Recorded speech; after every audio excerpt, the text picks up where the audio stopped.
यशाची गॅरंटी कुणाला? चौथ्या टप्प्याच्या मतदानाचा आजचा शेवटचा दिवस आहे आणि 11 लोकसभा मतदारसंघांमधला हा प्रश्न सोमवारी उपस्थित होणार आहे। कारण सोमवारी या 11 लोकसभा मतदारसंघांमध्ये मतदान होत आहे। महाराष्ट्रामध्ये पहिल्या 3 टप्प्यांमध्ये 24 लोकसभा मतदारसंघांचं मतदान पूर्ण झालंय। उर्वरित 24 लोकसभा मतदारसंघांचं मतदान बाकी आहे। यापैकी 11 मतदारसंघांचं मतदान हे सोमवारी होणार आहे। यासाठी सुरू असलेला प्रचार आज संध्याकाळी 6 वाजता थांबेल। प्रचाराच्या शेवटच्या क्षणी उमेदवारांची, प्रचारकांची सगळ्यांची गडबड सध्या सुरू आहे। उमेदवारांकडून मतदारांच्या भेटीगाठी घेण्याचं, सभा घेण्याचं काम सध्या सुरू आहे। काही ठिकाणी अवकाळी पावसानं हजेरी लावल्यामुळे प्रचारामध्ये काहीसा व्यत्यय येतोय। कोणते 11 मतदारसंघ आहेत ज्यामध्ये सोमवारी मतदान पार पडणार आहे, यावर सुरुवातीला एक नजर टाकूया।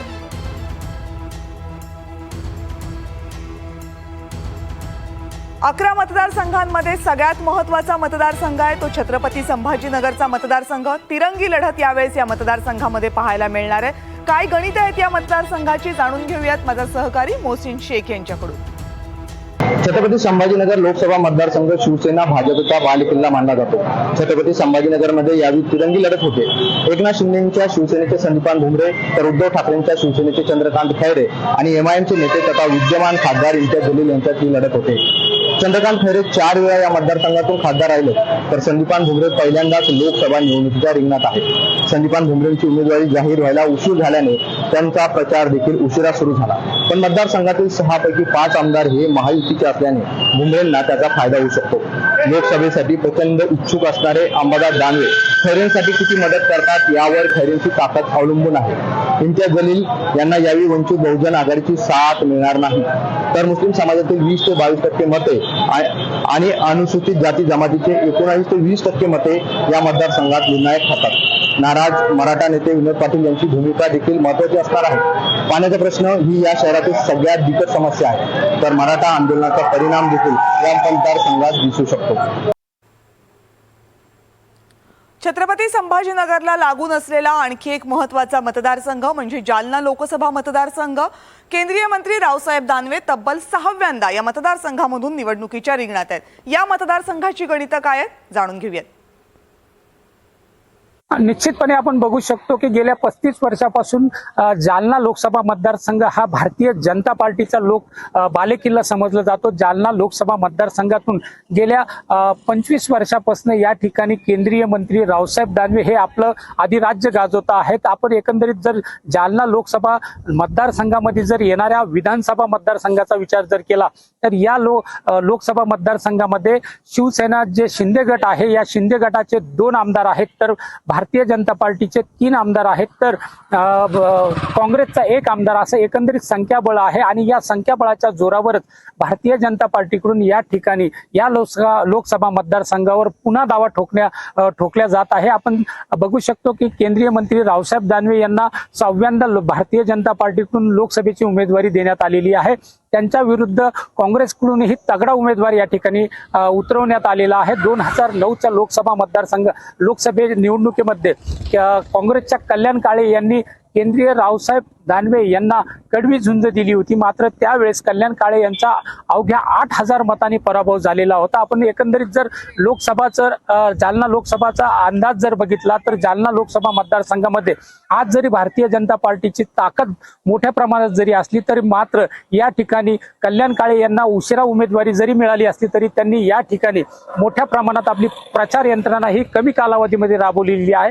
त्यामुळे या लोकसभा मतदारसंघात आपल्याला दुरंगी लढत होताना दिसते। एकंदरीत लोकसभेचं चित्र जर बघितलं तर या लोकसभा मतदारसंघामध्ये अनेक प्रश्न प्रामुख्याने या ठिकाणी समोर येत आहे की जो आज लोकसभा निवडणूक सुरू असताना सुद्धा पाण्याचा प्रश्न हा गंभीर बनत चाललेला आहे। त्याचबरोबर ओबीसी आरक्षणाचा प्रश्न सुद्धा या ठिकाणी मोठ्या प्रमाणात जालन्यातूनच केंद्रबिंदू म्हणून या ठिकाणून उचलण्यात आलेला आहे। त्यामुळे या लोकसभा मतदारसंघामध्ये या निवडणुकीमध्ये आपण बघू शकतो की मराठा आणि ओबीसी आरक्षणाचा जो प्रश्न आहे हा या ठिकाणी परिणाम करणारा ठरणार आहे। त्यामुळे या लोकसभा मतदारसंघातून आता दुरंगी लढत जरी होत असेल तर कोण बाजी मारणार हे पाहणं महत्त्वाचं ठरणार आहे। आणि चौथ्या टप्प्यामधला सगळ्यात महत्त्वाचा लक्षवेधी ठरणारा मतदारसंघ म्हणजे पुणे लोकसभा मतदारसंघ। या लोकसभा मतदारसंघामध्ये राष्ट्रवादी काँग्रेसच्या फुटीचे नेमके काय परिणाम होणार हा मुद्दा कळीचा ठरणार आहे। पुणे लोकसभा निवडणुकीच्या रिंगणात यावेळी तिरंगी लढत बघायला मिळणार आहे। एकीकडे महाविकास आघाडीचे रवींद्र धंगेकर, महायुतीचे उमेदवार मुरलीधर मोहोळ, तर वंचित बहुजन आघाडीकडून यावेळी वसंत मोरे यांना उमेदवारी मिळालेली आहे। हे तिन्ही जे उमेदवार आहे हे महानगरपालिकेमध्ये नगरसेवक राहिलेले आहेत, त्याच्यामुळे त्यांना महानगरपालिकेचा एकूण अनुभव आहे। परंतु पुण्यामध्ये काय काय समस्या आहेत या देखील सर्व गोष्टींचं आकलन आहे, त्याच्यामुळे कुठले मुद्दे घेऊन ते या निवडणुकीत समोर आलेले आहेत हे तर महत्वाचं आहे। परंतु पुण्याचे ज्वलंत प्रश्न देखील या तिघांना तितकेच महत्वाचे आहे। एकीकडे महायुतीचे मुरलीधर मोहोळ हे कचरा, पाणी, रेल्वे, रस्ते हे मुद्दे घेऊन निवडणूक लढवत आहेत, तर दुसरीकडे या सर्वांचा विकास होताना कुठेतरी भ्रष्टाचार झालाय म्हणून महाविकास आघाडीचे रवींद्र धंगेकर हे ताशेरे वाजवत आमचं येणारं सरकार हे कसं काम करेल यावर भाष्य करत आहे। तर या दोघांच्या व्यतिरिक्त मला फक्त पुणे आणि पुण्याचा विकास हवाय असं विजन घेऊन वंचित बहुजन आघाडीचे वसंत मोरे यांनी पुण्यामध्ये प्रचाराला सुरुवात केलेली आहे। त्याच्यामुळे या तिन्ही नगरसेवकांचा दांडगा अनुभव जो आहे तो या खासदारकीच्या निवडणुकीमध्ये लागलेला दिसत आहे। त्याच्यामुळे यावेळी पुण्याचा हा बालेकिल्ला कोण राखणार याकडे सर्वांचं लक्ष लागलेलं आहे। पुण्याहून प्रतीक्षा पारखी, NDTV मराठी। आणि पुण्याला लागून असलेला आणखी एक मतदारसंघ म्हणजे मावळ लोकसभा मतदारसंघ, रायगड जिल्ह्यामधले 3 आणि पुण्यामधले 3 अशा 6 विधानसभा मतदारसंघांचा मिळून हा मतदारसंघ बनतोय। या मतदारसंघांमधली गणितं काय आहेत, सूरज कसबे आपल्याला सांगतायत। मावळ लोकसभा मतदारसंघामध्ये यंदाची निवडणूक ही मोठी चुरशीची पाहायला मिळते, कारण शिवसेनेचे दोन्ही गट या मतदारसंघामध्ये थेट आमने सामने आले।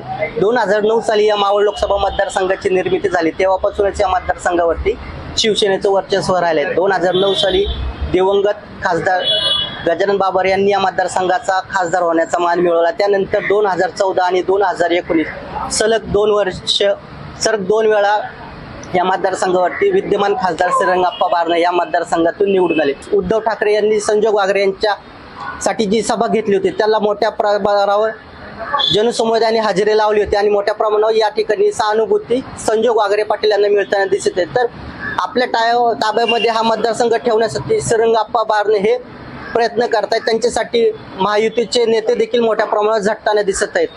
या ठिकाणी उपमुख्यमंत्री देवेंद्र फडणवीस, उपमुख्यमंत्री अजित पवार, नितीन गडकरी, अन्य दिग्गज नेत्यांच्या या मतदारसंघामध्ये सभा देखील झाल्याचं पाहायला मिळतं। या मतदारसंघामधील जो मतदार आहे तो 40% हा ग्रामीण भागातील आहे, तर 60% मतदार हा शहरी भागातील आहे।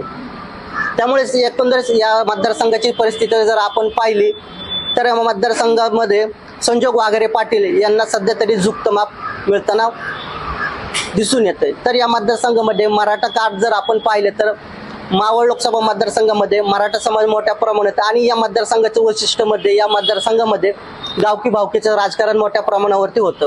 संजोग वागरे पाटील यांचे मोठ्या प्रमाणावर जे भावके पाहुणे रावळे त्या मतदारसंघामध्ये आहेत, तर त्याचप्रमाणे श्रीरंगाप्पा बारणे यांचे देखील पाहुणे रावळे या मतदारसंघावरती 2019च्या निवडणुकीमध्ये या गावकी भावकेचा फटका पार्थ पवार यांच्या पराभवाला लागला बसला होता। आणि त्यामुळेच काही परवा दिवशी जे उपमुख्यमंत्री अजित पवार यांनी जी सभा घेतली होती त्यामध्ये उपमुख्यमंत्री अजित पवार यांनी आपल्या कार्यकर्त्यांना थेट दम दिला होता, कारण अजित पवार हे पिंपरी चिंचवडच्या जे गावकी भावकीचं राजकारण आहे त्याला चांगलीच परिचित आहे। त्यामुळे संजोग वागरे पाटील यांचा प्रचार अजित पवारांची राष्ट्रवादी आणि शरद पवारांची राष्ट्रवादी ही करताना आता या मतदारसंघामध्ये दिसून येते। त्यामुळे या मतदारसंघामध्ये आपण जर पाहिले तर संजोग वागरे पाटील यांना राष्ट्रवादीचा पाठिंबा छुपा पद्धतीने मिळताना दिसून येत आहे।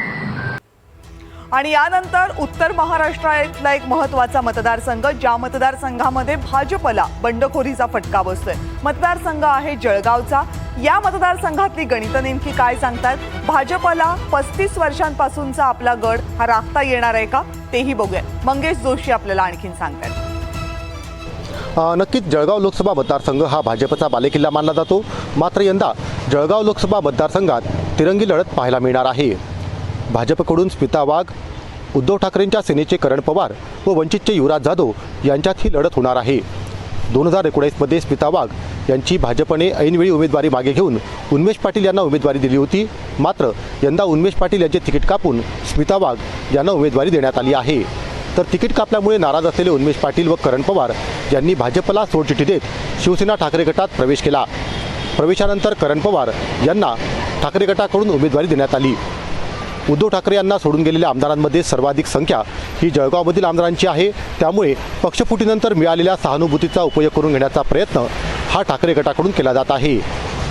दुसरीकडे जिल्ह्यात मराठा समाजाचे मोठे प्राबल्य आहे, तर त्यातच भाजप व शिवसेना ठाकरे गटाचे उमेदवार हे देखील मराठा आहे. त्यामुळे या लोकसभा निवडणुकीत मराठा मतांचे देखील विभाजन होण्याची शक्यता आहे. आणि यानंतरचा मतदारसंघ आहे अहमदनगर मतदारसंघ. या मतदारसंघामध्ये वेगळीच गणितं पाहायला मिळाली. निलेश लंके अजित पवार यांच्यासोबत होते, त्यानंतर उमेदवारी मिळवताना ते शरद पवार यांच्यासोबत आले. त्यामुळे या सगळ्या पक्ष बदलांचा या निवडणुकींमध्ये नेमका काय परिणाम होणार, अक्षय कुडकेलवार आपल्याला सांगतायत. अहमदनगर लोकसभा मतदारसंघातील लोकसभा निवडणुकीचा सामना यावेळी रंगतदार झालेला आहे. या ठिकाणचे विद्यमान खासदार सुजय विखे पाटील यांना भाजपाकडनं उमेदवारी मिळालेली आहे, तर राष्ट्रवादी शरद पवार पक्षाकडनं विद्यमान आमदार निलेश लंके या दोघांमध्ये हा सामना होताना आपल्याला बघायला मिळतंय. ज्यावेळी उमेदवारी जाहीर झाली तेव्हापासूनच या ठिकाणी आरोप प्रत्यारोपाच्या फैरी झाडण्यात आल्या. यासोबतच आपण जर बघितलं तर उमेदवाराला इंग्रजी बोलता येतं का हा महत्त्वाचा मुद्दा सुजय विखे पाटील यांनी उपस्थित केला होता. आणि त्यानंतर निलेश लंके यांनी आपल्या या मतदारसंघामध्ये काम बोलतं अशा पद्धतीची प्रतिक्रिया देखील दिली होती. या सगळ्यात आपण जर बघितलं तर हा मतदारसंघ ऐनवेळी पक्ष बदलून निवडून येणाऱ्या लोकांचा मतदारसंघ म्हणून ओळखला जातो. सुजय विखे पाटील हे विद्यमान खासदार जरी असले तरी 2019मध्ये काँग्रेसमध्ये असणाऱ्या सुजय विखे पाटील यांनी ऐन निवडणुकीदरम्यान ही भाजपाकडे उमेदवारी मागितली, भाजपामध्ये प्रवेश केला आणि ते निवडून देखील आले. परंपरागत या संपूर्ण अहमदनगर जिल्ह्यावर आपण जर बघितलं तर काँग्रेसचं वर्चस्व राहिलं होतं. काँग्रेसचं अर्थातच आपण जर बघितलं तर बाळासाहेब विखे पाटील यांच्यापासून नंतर राधाकृष्ण विखे पाटील यांचं वर्चस्व राहिलं होतं. मात्र आता ज्या घराण्यांनी काँग्रेस पक्षाचं वर्चस्व टिकवून ठेवलं होतं ते घराणंच आता आपण जर बघितलं तर भाजपामध्ये गेलेलं आहे. असं जरी असलं सुजय विखे पाटील विरुद्ध निलेश लंके असा सामना जरी या मतदारसंघात बघायला मिळत असेल तरी सगळ्यात महत्त्वाचं या मतदारसंघामध्ये एक दिसून येतं की परंपरागत राधाकृष्ण विखे पाटील विरुद्ध बाळासाहेब थोरात अशा पद्धतीचंच नगरमध्ये सामना नेहमी रंगतो. आणि नेमकं यावेळी राधाकृष्ण विखे पाटील हे भाजपामध्ये आहेत तर काँग्रेसमध्ये बाळासाहेब थोरात हे आहेत. त्यामुळे हे दोन्ही फॅक्टर आता या मतदारसंघात काय मॅजिक करतात हे बघणं महत्त्वाचं ठरणार आहे. आणि यानंतर जाऊयात मराठवाड्यातला एक महत्त्वाचा मतदारसंघ बीड लोकसभा मतदारसंघ. 2 कारणांसाठी बीड लोकसभा मतदारसंघ यावेळेस अत्यंत महत्त्वाचा ठरतोय. एक कारण आहे सामाजिक, दुसरं आहे राजकीय. सामाजिक कारण कोणतं आहे? मराठा आरक्षणाचं.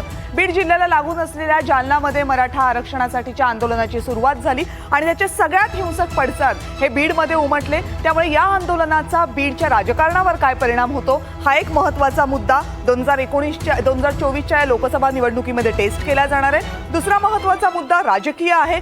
पंकजा मुंडे यांचं राजकीय पुनर्वसन या निवडणुकीच्या माध्यमातून होणार का हा तो महत्त्वाचा प्रश्न आहे. कारण पंकजा मुंडे या विधान परिषदेला आल्यापासून पंकजा मुंडे यांच्या राजकीय अस्तित्वाबाबत अनेक प्रश्नचिन्ह उपस्थित केले जात होते. मात्र त्यांच्याच बहीण प्रीतम मुंडे या लोकसभा मतदारसंघामधून खासदार होत्या. त्यांचं तिकीट कापून पंकजा मुंडे यांना तिकीट देण्यात आलं. अर्थात भाजपनं विद्यमान खासदाराचं तिकीट जरी कापलं असलं तरी त्याचा फारसा फटका भाजपला बसणार नाहीये. कारण पंकजा मुंडे या प्रीतम मुंडे यांच्या भगिनी असल्यामुळे तिकीट घरातच आलेलं आहे. त्यामुळे भाजपला त्या मुद्द्यावर फारसा तोटा या मतदारसंघात सहन करावा लागणार नाही. पण पंकजा मुंडे यांची लढत असणार आहे राष्ट्रवादी काँग्रेसचे बजरंग सोनावणे यांच्यासोबत. पाहूयात या मतदारसंघातली गणितं नेमकी काय सांगतायत. बीड लोकसभा मतदारसंघात यंदाची निवडणूक चुरशीची होत आहे. महाराष्ट्राच्या निर्मितीपासूनच ऊसतोड कामगारांचा जिल्हा असेल किंवा दुष्काळी जिल्हा असेल अशी या जिल्ह्याची ओळख आहे. भाजपच्या पंकजा मुंडे, राष्ट्रवादी काँग्रेस शरद पवार गटाचे बजरंग सोनवणे यांच्यात ही लढत होत आहे. निवडणुकीच्या मुद्द्यात खरं पाहिलं तर विकासाचे मुद्दे या दोघांनीही घ्यायला पाहिजे होते. मात्र त्यांनी तसं न करता सरळ जातीय समीकरण मांडल्यामुळे या निवडणुकीत विकासाचे मुद्दे बाजूला पडले. या निवडणुकीसाठी देशाचे पंतप्रधान नरेंद्र मोदी, महाराष्ट्राचे मुख्यमंत्री एकनाथ शिंदे, राष्ट्रवादी शरद पवार गटाचे दस्तूरखुद्द स्वतः शरद पवार, अजित पवार तसेच दिग्गजांनी या दोन्ही नेत्यांसाठी आपापला प्रचार केला. मात्र प्रचारामध्ये विकासाचे मुद्दे न आल्याने जनता आता नेमकं कुणाला कौल देणार हे आपल्याला बघायचे आहे. आणि यानंतर जाऊयात नंदुरबारमध्ये. नंदुरबार हे एका अर्थानं महाराष्ट्राचं प्रवेशद्वार मानलं जातं, कारण महाराष्ट्राच्या सीमेला लागून असलेला हा जिल्हा आहे. आदिवासी बहुल हा मतदारसंघ आहे. या मतदारसंघामधून भाजपनं पुन्हा एकदा हिना गावित यांना उमेदवारी दिलेली आहे. 2014 पर्यंत हा मतदारसंघ कायम काँग्रेसचा बालेकिल्ला म्हणून ओळखला जात होता. मात्र 2014ला हिना गावित यांच्या रूपानं भाजपनं या मतदारसंघामध्ये प्रवेश केला. 2019ला भाजपनं इथं आपला उमेदवार कायम राखला आणि 2024ला भाजपनं पुन्हा एकदा हिना गावित यांनाच उमेदवारी दिलेली आहे. त्यामुळे भाजप आणि काँग्रेस दोघांसाठी सुद्धा हा मतदारसंघ अत्यंत कळीचा. निश्चितच आपण जर पाहिलं तर नंदुरबार जिल्हा हा एकेकाळी जो आहे तो काँग्रेसचा गड मानला जायचा. मात्र 2014 मध्ये मोदी लाटेमुळे जो हा नंदुरबार जिल्ह्याचा जो काँग्रेसचा गड होता हा बीजेपीचा पारड्यात गेला. 2014 असो किंवा 2019 असो, या 10 वर्षात जे आहे ते बीजेपीने आपला हा जो गड आहे तो काबीज केला आहे. मात्र आता 2024ची जी निवडणूक येऊन ठेपली आहे, अवघ्या 2 दिवसांवर जे आहे ते मतदान होणार आहे. मतदार राजा जो आहे तो कोणाचा पारड्यात मत देतो हे पाहण्याचं औत्सुक्याचं ठरणार आहे. एकीकडे जर आपण पाहिलं तर काल जी आहे ती नरेंद्र मोदी यांची सभा झाली आणि आज जे आहे ते प्रियंका गांधी काँग्रेस नेता प्रियंका गांधी यांची सभा झाली. मात्र ह्या दोघींमध्ये कोण बाजी मारतं हे पाहणं औत्सुक्याचं ठरणार आहे. आणि यानंतर जाऊयात शिरूर लोकसभा मतदारसंघात. पवार विरुद्ध पवार असा सामना ज्या 4 लोकसभा मतदारसंघांमध्ये होतोय त्यापैकी या टप्प्यातला मतदारसंघ म्हणजे शिरूर लोकसभा मतदारसंघ. नेता विरुद्ध अभिनेता अशी ही लढाई या मतदारसंघामध्ये असल्याचं बोललं जातंय, कारण अमोल कोल्हे मालिकेच्या निमित्तानं अभिनेता म्हणून समोर आले आणि त्यानंतर या मतदारसंघामध्ये ते नेता झाले आणि त्या अगोदरचे खासदार शिवाजीराव आढळराव पाटील यांचा त्यांनी पराभव केला होता. पुन्हा एकदा 2024ला हेच दोघे नेते रिंगणामध्ये आहेत. फक्त शिवाजीराव आढळराव पाटील हे शिवसेनेच्या ऐवजी राष्ट्रवादी काँग्रेस अजित पवार यांच्या पक्षाकडून निवडणूक लढवत आहेत. शिरूर लोकसभा मतदारसंघामध्ये यावेळी दुहेरी लढत आपल्याला बघायला मिळणार आहे. एकीकडे शरद पवार यांची राष्ट्रवादी आहे तर दुसरीकडे अजित पवार यांची राष्ट्रवादी आहे. शरद पवार गटांकडून अमोल कोल्हे यांना उमेदवारी देण्यात आलेली आहे तर अजित पवार यांच्या गटाकडून आढळराव पाटील यांना उमेदवारी देण्यात आलेली आहे. आढळराव पाटलांचं बघितलं तर गेले 5 टर्म ते या निवडणुकीच्या रिंगणात उतरलेले आहेत, तर अमोल कोल्हे गेले 2 टर्म या निवडणुकीच्या रिंगणामधला त्यांचा दांडगा अनुभव आहे. मागच्या वेळी 2019ला आढळराव पाटील यांना पराभूत करत अमोल कोल्हे यांनी शिरूरचं मैदान राखलं. मात्र यावेळी पुन्हा अमोल कोल्हे यांना टक्कर देत आढळराव पाटील मैदानात उतरलेले आहेत. आढळराव पाटील यांना भक्कम पाठिंबा मिळत आहे तो अजित पवारांचा, तर अमोल कोल्हे यांना पाठिंबा मिळत आहे तो दस्तूर खुद्द शरद पवार यांचा. त्याच्यामुळे राष्ट्रवादीमध्ये ही जी फूट पडली आहे आणि त्यानंतर 2 राष्ट्रवादी ज्या तयार झालेल्या आहेत त्याच्यामुळे शिरूरमध्ये राष्ट्रवादी विरोधात राष्ट्रवादी अशी थेट लढत यावेळी बघायला मिळणार आहे. त्याच्यामुळे शिरूरचं हे मैदान कोण मारणार आणि कोण या शिरूरचं भावी खासदार होणार याकडे सर्वांचं लक्ष लागलेलं आहे. परंतु त्यापूर्वीच शरद पवार आणि अजित पवार यांनी या दोन्ही नेत्यांच्या सभांमध्ये कसून नारेबाजी, एकमेकांवर ताशेरेबाजी ही सर्व केलेली तर आहेच, परंतु आपला उमेदवार हा कसा खरा आहे आणि आपली राष्ट्रवादी ही कशी खरी आहे याकडे पण दोघांचा कल होता. त्याच्यामुळे येणारी ही जी निवडणूक आहे ही कुठल्या राष्ट्रवादीकडे जाणार आहे हे बघणं महत्वाचं ठरेल. शिरूरहून प्रतीक्षा पारखी, NDTV मराठी. आणि यानंतरचा मतदारसंघ आहे रावेर लोकसभा मतदारसंघ. या मतदारसंघानं एक वेगळी गोष्ट पाहिली ते म्हणजे जेव्हा या मतदारसंघामध्ये उमेदवारांची घोषणा झाली त्यावेळेस या मतदारसंघातलं एक महत्त्वाचं नाव एकनाथ खडसे हे शरद पवार यांच्या राष्ट्रवादी काँग्रेसमध्ये होतं. मात्र निवडणूक जसजशी पुढे घेत गेली तसतसं या मतदारसंघामध्ये फरक झाला आणि त्यानंतर एकनाथ खडसे यांनी भाजपचा रस्ता पकडला आणि या मतदारसंघातली गणितं बऱ्याच अंशी बदलली आहेत. पाहूयात काय होतं या मतदारसंघात. नक्कीच रावेर लोकसभा मतदारसंघ हा भाजपचा बालेकिल्ला मानला जातो. मात्र यंदा रावेर लोकसभा मतदारसंघात भाजप, राष्ट्रवादी, शरद पवार गट व वंचित अशी तिरंगी लढत पाहायला मिळणार आहे. भाजपच्या रक्षा खडसे, राष्ट्रवादी शरद पवार गटाचे श्रीराम पाटील व वंचितचे संजय ब्राह्मणे यांच्यात ही लढत होणार आहे. भाजपकडून रक्षा खडसे यांना तिसऱ्यांदा उमेदवारी मिळाल्यानंतर रावेर लोकसभा मतदारसंघात महायुतीमध्ये नाराजी नाट्य पाहायला मिळाले होते. त्यातच सून रक्षा खडसे यांना पाठबळ देण्यासाठी एकनाथ खडसे यांनी देखील भाजपत घरवापसी करण्याचा निर्णय घेतला. एकनाथ खडसे यांच्या निर्णयामुळे रक्षा खडसे यांना या निवडणुकीत मोठे पाठबळ मिळाले आहे. तर राष्ट्रवादी शरदचंद्र पवार पक्षात उमेदवारीवरून देखील जोरदार रस्तिकेत पाहायला मिळाली होती.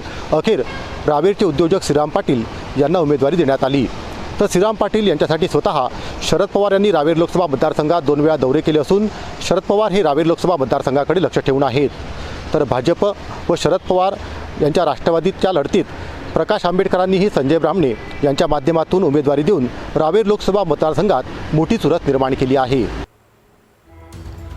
आणि सोमवारी होणाऱ्या लोकसभा निवडणुकांमधल्या 11 मतदारसंघातला आणखी एक आणि अखेरचा मतदारसंघ शिर्डी लोकसभा मतदारसंघ. अनुसूचित जातींसाठी राखीव असलेल्या मतदारसंघामध्ये आजी माजी खासदार पुन्हा एकदा 2024च्या रिंगणात आमने-सामने आहेत. शिर्डी लोकसभा मतदारसंघाबद्दल बोलायचं झालं तर शिर्डी लोकसभा मतदारसंघामध्ये शिवसेना विरुद्ध शिवसेना उद्धव बाळासाहेब ठाकरे पक्ष अशा पद्धतीची लढत बघायला मिळणार आहे.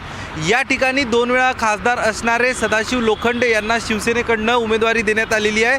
तर त्यांच्यापूर्वी भाऊसाहेब वागचौरे हे देखील याच मतदारसंघात खासदार होते. त्यांना आता शिवसेना उद्धव बाळासाहेब ठाकरे पक्ष यांच्याकडनं उमेदवारी देण्यात आलेली आहे. एकूण आपण जर बघितलं तर या मतदारसंघात गेल्या अनेक काळापासून सातत्यानं आरोप सदाशिव लोखंडे यांच्यावर होत होता की त्यांचा लोकांमध्ये जनसंपर्क नाही.